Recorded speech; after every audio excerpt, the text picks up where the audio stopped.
नमस्कार, स्वागत है आपका। शुरुआत करेंगे खबरों के विस्तार से। इन दिनों चुनावी सरगर्मियां तेज हैं और बीजेपी ने भी लोकसभा चुनाव के प्रत्याशियों के लिए अपनी पहली लिस्ट जारी कर दी है, जिसमें अंबाला लोकसभा सीट से बंतो कटारिया को प्रत्याशी चुना गया है। टिकट मिलने के बाद बंतो कटारिया हरियाणा के पूर्व गृह मंत्री अनिल विज से मिलने पहुंची और उनका आशीर्वाद लिया। वहीं मीडिया से बात करते हुए टिकट मिलने को लेकर बंतो कटारिया ने देश के प्रधानमंत्री और गृह मंत्री का धन्यवाद करते हुए कहा कि वे अंबाला की शान अनिल विज से मिलकर उनका आशीर्वाद लेने आई है। और उन्होंने आगे कहा कि मोदी जी का जो रथ है तीसरी बार साकार बनाने के लिए उसकी पहल विज करें। उन्होंने कहा कि केंद्र और प्रदेश नेतृत्व ने रतनलाल कटारिया पर विश्वास जताया है और हम भी कोशिश करेंगे कि जितना प्यार रतनलाल कटारिया को मिला उतना हमें भी मिले।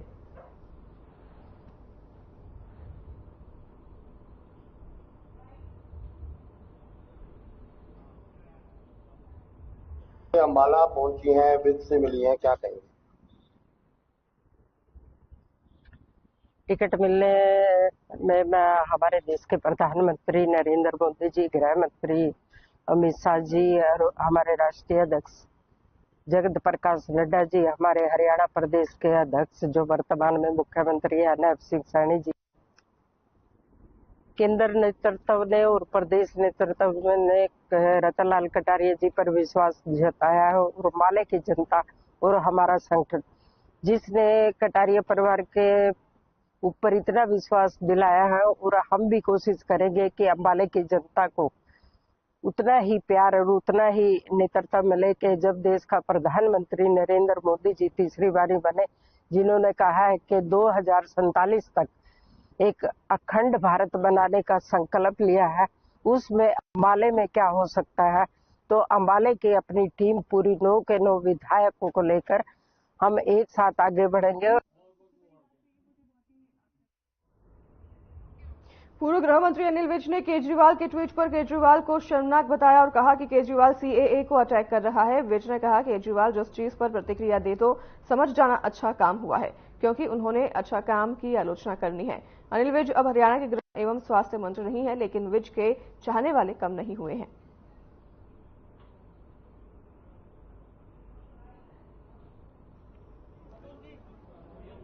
केजरीवाल बहुत ही शर्मनाक और बहुत ही निंदनीय बात कर रहा है। वो सीएए को अटैक कर रहा है और सीएए हमारे देश में जो हमारे आसपास के 3 देशों से धार्मिक प्रताड़ना के कर हमारे देश में आ गए, उनको कोई अधिकार नहीं था। उनको सरकार ने अधिकार दिया है, उनको जीने का अधिकार दिया है, अपने बच्चों का पालन पोषण करने का अधिकार दिया और नौकरियां कर सके अधिकार दिया है। अब इनको तो कोई भी अच्छा काम करो, इनको तकलीफ होती है। और मैं आपको एक बात और बताऊं कि जिस चीज पर ये प्रतिक्रिया दें तो मैं समझता हूं कि अच्छा काम हुआ, क्योंकि इन्होंने तो अच्छे की ही कर रही है। ये बैरोमीटर है हमारा।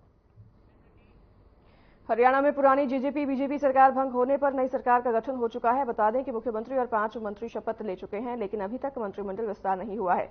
ऐसे में हरियाणा सचिवालय में मंत्रियों के कार्यालयों से नेम प्लेट भी हटने शुरू हो गए हैं। हरियाणा के फिर से शपथ लेने वाले मंत्रियों को छोड़कर बाकी पूर्व मंत्रियों के नेम प्लेट हटा दिए गए हैं। हरियाणा के पूर्व गृह मंत्री अनिल विज, पूर्व उप मुख्यमंत्री दुष्यंत चौटाला, पूर्व कैबिनेट मंत्री देवेंद्र बबली, पूर्व कैबिनेट मंत्री डॉक्टर कमल गुप्ता सहित कई अन्य की नेम प्लेट हटाई गई है। वहीं कैबिनेट मंत्री कंवरपाल गुर्जर, कैबिनेट मंत्री मूलचंद शर्मा, कैबिनेट मंत्री रंजीत चौटाला, कैबिनेट मंत्री जेपी दलाल और कैबिनेट मंत्री डॉक्टर बनवारी लाल के नेम प्लेट लगे हैं।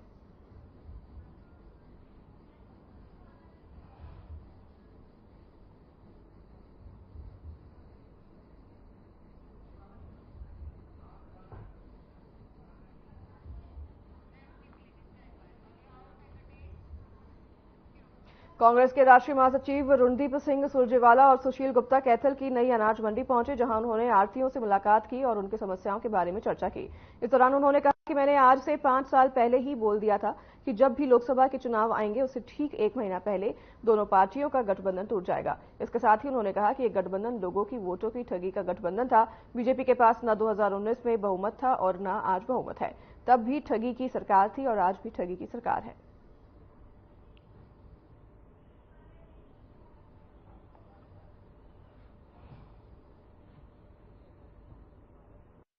आदरणीय मित्रों, हमने पहले भी कहा, मैं फिर दोहराता हूं, हरियाणा में एक राजनीतिक सर्कस खेली जा रही है और एक चुनी हुई स्क्रिप्ट के तहत, आप याद करिए, जब ये गठबंधन बना था, ये गठबंधन लोगों की वोट की ठगी का बंधन था और कैथल के पत्रकार गवाह हैं। मैंने 5 साल पहले बताया था कि जब चुनाव आएंगे लोकसभा के, उससे 1 महीना पहले ये गठबंधन टूट जाएगा। आप अपना टीवी की बाइट निकाल लीजिए। मैं 5 साल से जो कहता आया हूं वो बात सच हुई। अब उन्होंने दोनों पार्टियां अलग अलग कर दी ताकि कई पार्टियां मैदान में लड़ें तो भाजपा को चोर दरवाजे से एंट्री मिल सके।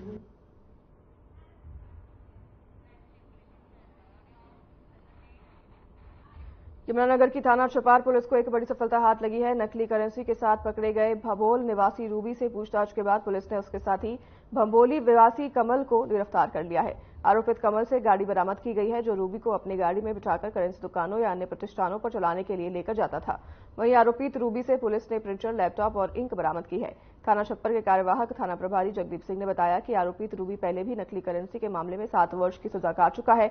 उसका पहले बिलासपुर में कंप्यूटर सेंटर था जो कि कंप्यूटर का एक्सपर्ट है, जिसके चलते वो नकली करेंसी तैयार करता था।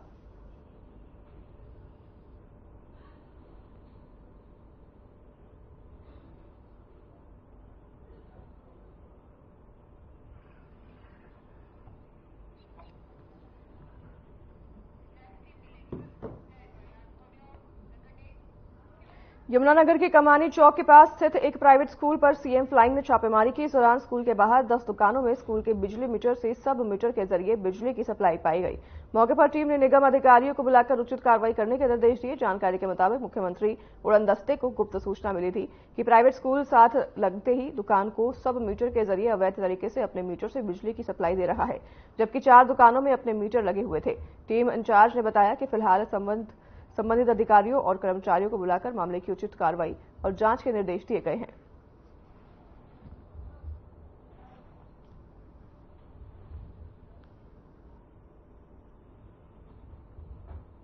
गुप्त सूचना के आधार पर पंचकुला मुख्यमंत्री उड़न दस्ता स्टाफ को सूचना मिली थी कि SSDBS स्कूल ITI चौक के पास स्कूल है, जिसने आगे कई 14 दुकानें बनी हुई हैं। उन्होंने अपने मीटर से आगे सब मीटर लगवाए हुए हैं दुकानों पे।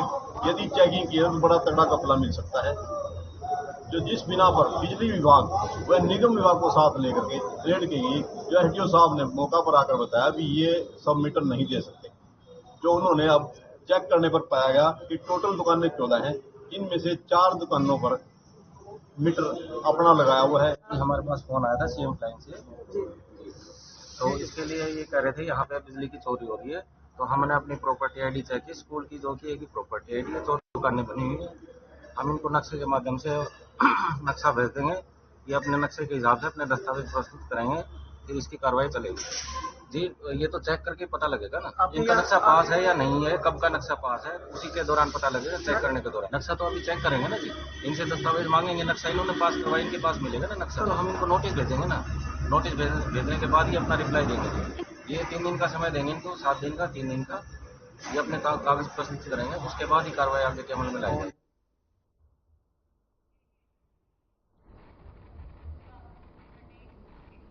रुकेंगे छोटे से ब्रेक के लिए, जल्द हाजिर होंगे आपके पास इस ब्रेक के बाद।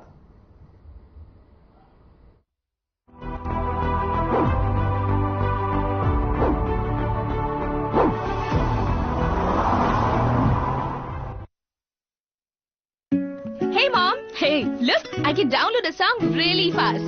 I can make dosas faster. Must be joking. Bus 3 easy steps. Mix with water, spread batter, fry. गाना डाउनलोड हुआ? नहीं, पर तब तक मैं इडली बनाती हूँ। हमने बनाया किट से। चुटकी भर नहीं, मुट्ठी भर रंग लगाइए। अजित तोता हर्बल गुलाल के संग भरपूर होली मनाइए। इस होली जम के बिखेरिए खुशियों के रंग सेफ और हर्बल तोता गुलाल के संग। Through constant innovation, the group provides its clients with value-added, environment-friendly products. We are committed to provide quality products and services at optimum cost with the continuous improvement in the quality management system. Producing high-value paper, making us India's largest producer of branded papers, fine papers and packaging broad segments. Focused on customers in all our operations. Hence, extensive investments are made towards people and people practices. KRPL world's leading eco-friendly paper from agro residue.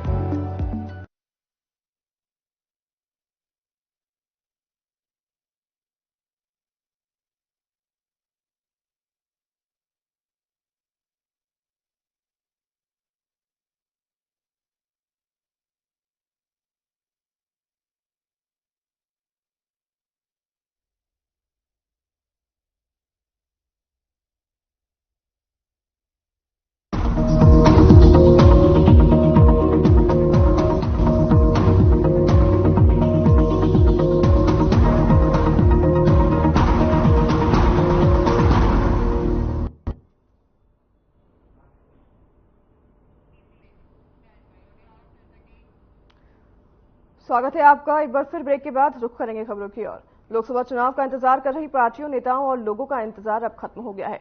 कल यानी शनिवार को चुनाव आयोग लोकसभा चुनाव की तारीखों का ऐलान कर देगा।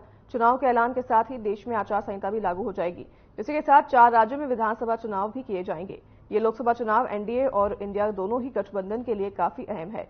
एक तरफ जहां बीजेपी 400 पार का दावा कर रही है, वहीं दूसरी तरफ कांग्रेस और उसके साथी पार्टियां बीजेपी के विजय रथ को रोकने की पूरी कोशिश में जुटी है। हरियाणा में भी लोकसभा चुनाव काफी अहम होने वाले हैं, क्योंकि हरियाणा में लोकसभा की सीटों के साथ ही प्रदेश सरकार में भी बड़ा फेरबदल देखने को मिला है। एक तरफ जहां बीजेपी हाईकमान ने पूर्व मुख्यमंत्री मनोहर लाल को करनाल से लोकसभा में उतारने का फैसला लिया है, वहीं पार्टियां बदल बदल कर बीजेपी में पहुंचे अशोक तंवर को भी सिरसा से सीट देकर एक बड़ा दाव खेला है। हालांकि हरियाणा में बीजेपी के सभी नेता 10 की 10 लोकसभा सीटें बीजेपी की झोली में डालने का दावा कर रहे हैं।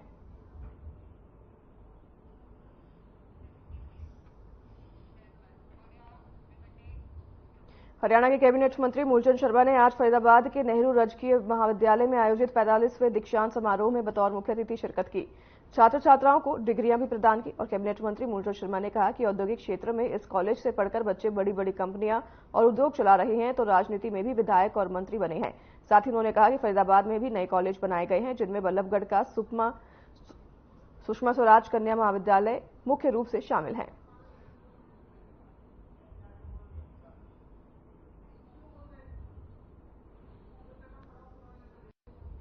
कृपया मंच पर आएं। राजकीय महाविद्यालय नचोली से वैसे आप इसी परिवार का हिस्सा हैं, कृपया शीघ्रता से आप भी मंच पर आएं।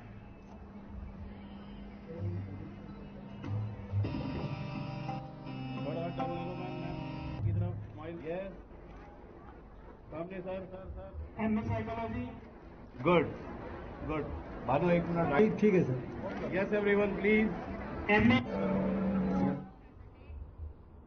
रेवाड़ी में 5 दिन पहले पैसेंजर ट्रेन में सीट के नीचे खून से लथपथ लाश मिलने का मामला अब हत्या में बदल गया है। राजकीय रेलवे पुलिस जीआरपी की जांच में सामने आया है कि लूट के इरादे से युवक की हत्या की गई है। इससे पहले 0 एफआईआर दर्ज कर गुरुग्राम भेजी गई थी, लेकिन वारदात की जगह स्पष्ट नहीं होने की वजह से अब रेवाड़ी जीआरपी ने हत्या का मामला दर्ज किया है। युवक के परिवार ने भी लूट के इरादे से हत्या का शक जाहिर किया था। परिजनों की शिकायत पर हत्या, साक्ष्य मिटाने व लूट का केस दर्ज किया है।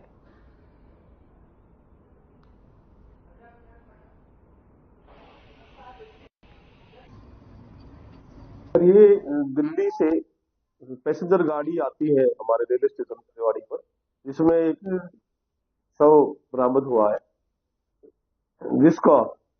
जिसकी पहचान आकाश चौधरी जयवीर PS मोदी नगर उत्तर प्रदेश का रहने वाला है। यह व्यक्ति मानेसर में मारुति कंपनी में गार्ड की नौकरी करता है, जो अपने घर जाने के लिए रेलगाड़ी से दिल्ली तक यात्रा करने के लिए सवार हुआ था, जिनके परिजनों को हमने सूचना दी।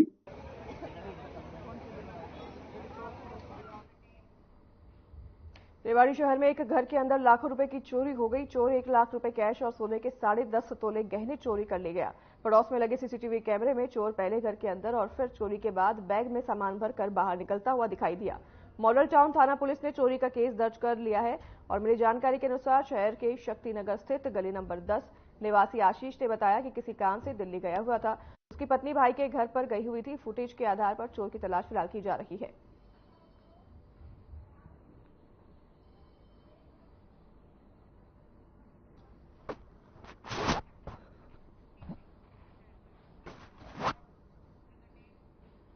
तो शाम उपायुक्त नरेश नरवाल ने शुक्रवार को क्षेत्र के कई गांवों के खेतों का दौरा कर राजस्व विभाग द्वारा की जा रही ई गिरदावरी के कार्यों का निरीक्षण किया और वहीं इस दौरान किसानों से भी मुलाकात कर उनकी समस्या जानी। उपायुक्त ने शुक्रवार को क्षेत्र के गांव छपार, रंगड़ान और दरियापुर के खेतों का दौरा किया। उपायुक्त ने सरसों के खेत में जाकर फसल खराब होने का जायजा लिया।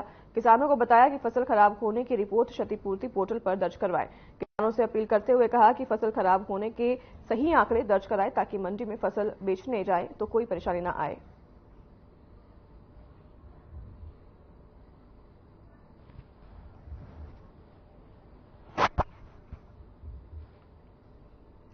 ई गिरदावरी के कार्य का निरीक्षण किया गया और फ्लोर पर जाकर जायजे लिए गए और साथ ही लोगों से बातचीत और चर्चा की गई। तो वहीं अधिकारियों को अहम दिशा निर्देश भी दिए गए हैं।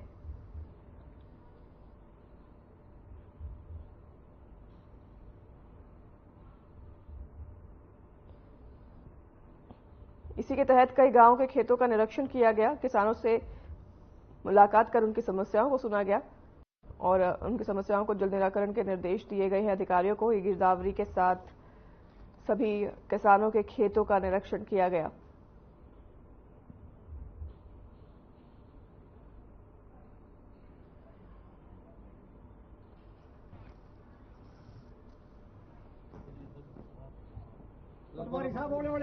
गांव में रहे भाई, दोबारा करके गिरदावरी ठीक नहीं है, एक बार चेक कर। ठीक है। क्षतिपूर्ति पोर्टल पे भी गाँव वालों ने भर रखा है। मुआवजे के अंदर, खराबे के अंदर कमी नहीं होनी चाहिए। वो फैसला फिर देखेंगे इंश्योरेंस से मिलेगा इनको या सरकार से मिलेगा, कहाँ से मिलेगा। सर लोग गिरदावरी सही कराओ। लोग जागरूक नहीं है जी, जिसने नहीं भर रखे उनका देखो, जिसने नहीं भरा उसको नहीं मिलेगा। उसको तो देखो पोर्टल खुला हुआ है तो पोर्टल में भरना पड़ेगा।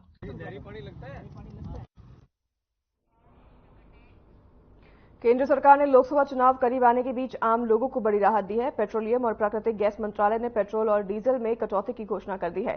पेट्रोलियम उत्पादों की कीमतें करीब 2 साल से स्थिर बनी हुई थी। पेट्रोल और डीजल की कीमतों में 2 रुपए प्रति लीटर की कटौती हुई है। वहीं पहले पेट्रोल की कीमत 97.52 रुपए प्रति लीटर थी और अब 2 रुपए कम होने पर 95.52 प्रति लीटर पेट्रोल की कीमत हो गई है।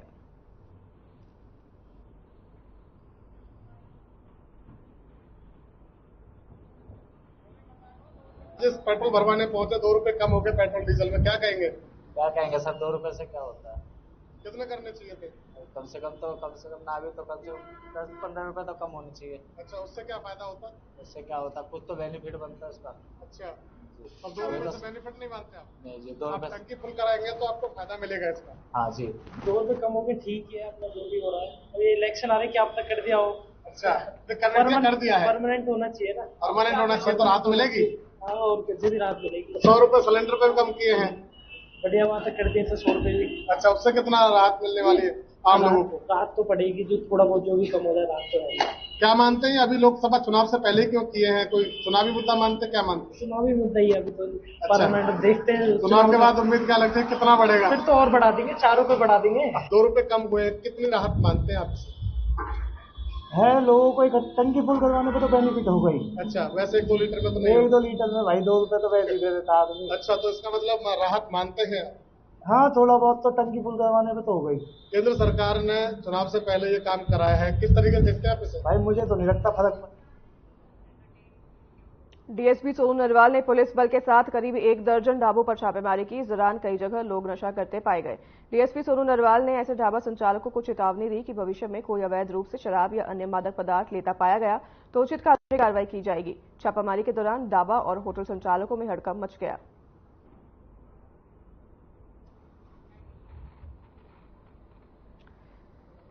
नशा कारोबारियों के खिलाफ पुलिस लगातार छापेमारी कर रही है और पुलिस की कार्रवाई के तहत एक होटल संचालक के खिलाफ पुलिस ने कार्रवाई की है, जहां पर पुलिस ने छापेमारी करी और नशा कारोबारी पर उन्होंने शिकंजा कसा है। ढाबा संचालक को चेतावनी भी दी है इसी के तहत और आप तस्वीरों में देख रहे हैं। होटल के संचालक जो हैं उनमें इस दौरान हड़कंप मच गया। पुलिस जब उनके होटल पहुंची छापेमारी करने, नशा कारोबारी के खिलाफ लगातार पुलिस जो है कार्रवाई कर रही है।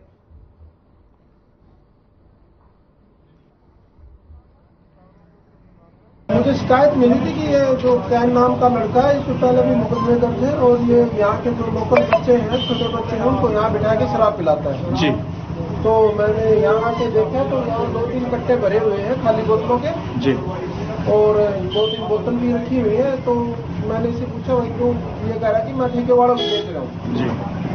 तो अगर ऐसे बेचना इलीगल है, अगर किसी ने भी खरीदनी है तो ठेके से खरीदे जी। और दूसरी बात, ये परचून की दुकान है, यहाँ शराब पिलाना इलीगल है।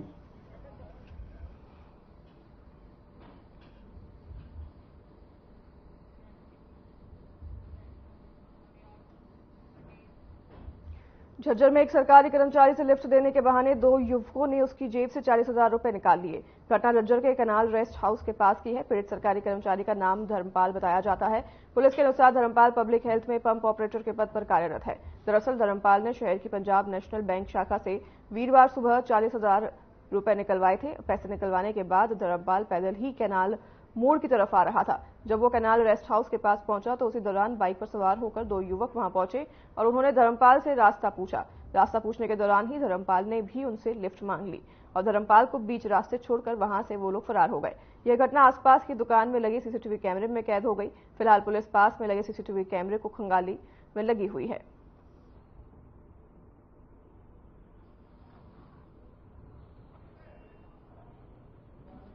मैं बैंक से निकलवा रहा, मैं दफ्तर में जाऊँ था जी, मेडिकल दौड़े सी खड़ा मतलब बाइक वाले आया वो बोला तो हमें तहसील में जाना है। मैं भाई शुद्ध तहसील है, जाओ थोड़ी दूर से। बोले अच्छा मेडिकल और बता, मगर हादसा थोड़ा आगे इस साइड में मुड़ लियो। बोले बैठ ले, तो वो हमने बता दिया और तो लोग रिश्तेदार थे वहाँ पे, चल बैठ ले। मैं पाँच से बैठ लिया, पाँच से बैठे पाँच उन्हें चलाई, मन से रखा हुए बात टेक लिया। बोले तो उन्हें मेरा चोट लाग रही है, उन्हें टेक लिया, मन उड़ा हाथ टेक लिया। फिर वो बीच में जो था ना वो ऊपर तड़े कदे 5-6 कदे आगे ऊपर तड़ा हो गया ना, एक दो आदमी जब वो काट गया। फिर मैं आगे से आते ना वो एकदम भागा आई ना बाइक है जब मैंने मारे हाथ है मेरी कोई मैं कुछ भी बोला। फिर मैं उड़े था आगे भाई और मैंने लूट का मामला लिया। मैंने इससे पूछताछ करी। धर्मपाल है, पब्लिक हेल्थ में पंप ऑपरेटर लगे हुआ है और इसने बताया कि मैं पीएनबी बैंक में गया था, वहां से मैंने 40,000 रुपये निकलवाए हैं और मैं पैदल आ रहा था, आगे तहसील पुरानी तहसील तरफ जाना था। तो एक मोटरसाइकिल वालों को इसने हाथ दे लिया, बोले मेरे को छोड़ देना। उनने रोक लिया, एड्रेस पूछने के लिए, बोले मेरे को भी छोड़ देना। वो साथ बैठ लिया पीछे, उसकी जेब में से ऐसे पैसे निकले, कोई लूट नहीं हुई, पैसे निकल गया। हम फुटेज देख रहे हैं, फुटेज देख के आरोपी की तलाश की जाए। हाँ, फुटेज देख रहे थे, पकड़ लेंगे जल्दी।